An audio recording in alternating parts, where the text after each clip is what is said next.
Bahujan Samaj party के संस्थापक कांशीराम की पुण्यतिथि पर मायावती ने चुनावी शंखनाद कर दिया है। इस मौके पर बसपा सुप्रीमो मायावती ने जनसभा को संबोधित करते हुए राज्य की योगी सरकार समेत विपक्ष को आड़े हाथों लिया। मायावती ने जनसभा को संबोधित करते हुए कहा कि छोटे दल गठबंधन कर चुनाव लड़ेंगे और वो सिर्फ वोट काटेंगे। ऐसे में आप लोगों को सावधान रहना है। मायावती ने कहा कि बीएसपी, एसपी, कांग्रेस आप वोट के लिए जनता से वादे कर रही हैं, जो हवा हवाई हैं, उनमें रत्ती भर भी दम नहीं है। विरोधी पार्टियां चुनावी घोषणा पत्रों में कुछ ज्यादा ही प्रलोभन भरे चुनावी वादे करने वाली हैं। लेकिन सोचने की बात यह है कि अब यही आम आदमी पार्टी यहाँ यूपी में होने वाले विधानसभा आम चुनाव में अपनी पार्टी के लिए यहाँ के लोगों से उनका सहयोग व समर्थन आदि मांग रही है, जिसका यूपी के लोगों को अब इसी चुनाव में इनको यहाँ सबक सिखाना बहुत जरूरी है। इतना ही नहीं बल्कि अब ये आम आदमी पार्टी यहाँ यूपी में आकर दिल्ली की तरह खासकर बिजली, पानी व स्वास्थ्य आदि को लेकर जो किस्म किस्म की रियायतें देने की बात कर रही है, तो उनमें बिल्कुल भी सच्चाई नहीं है, क्योंकि वहाँ पर ऐसे कुछ भी जमीनी हकीकत में कार्य नहीं हुए हैं, बल्कि इन मामलों में इनके कागजों में ही अधिकांश लीपापोती होती रही है। इसके साथ साथ अब ये आम आदमी पार्टी ये भी कह रही है कि दिल्ली की तरह ही यहाँ यूपी के लोगों को भी रोजगार दिए जाएंगे। साथ ही रोजगार नहीं दिए जाने पर उन्हें बेरोजगारी भत्ता भी दिया जाएगा, जिसमें भी रत्ती भर कोई सच्चाई नहीं है।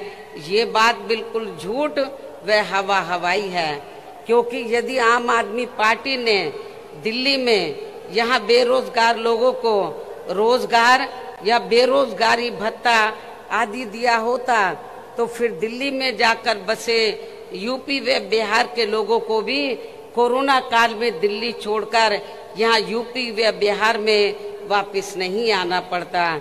इसलिए अब यहाँ बीजेपी, सपा व कांग्रेस पार्टी के साथ साथ आम आदमी पार्टी, ओबीसी की पार्टी, शिवसेना व अन्य और भी पार्टियां जो अपने अपने वोट की खातिर अभी से ही यूपी की जनता को किस्म किस्म के वायदे कर रही हैं, तो वो केवल हवा हवाई है, उसमें रत्ती भर भी दम नहीं है।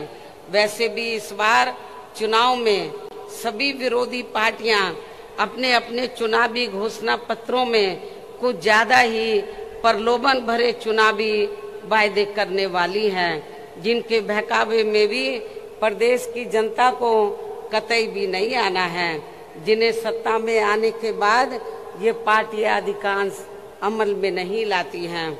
मायावती यही नहीं रुकी। उन्होंने कांशीराम स्मारक स्थल से कहा कि हमारी सरकार बनने पर इस बार सबसे ज्यादा जोर यहाँ के गरीब और बेरोजगार नौजवानों को रोजी रोटी के साधन उपलब्ध कराने पर रहेंगे। इस बार यही हमारी पार्टी का मुख्य चुनावी मुद्दा भी होगा।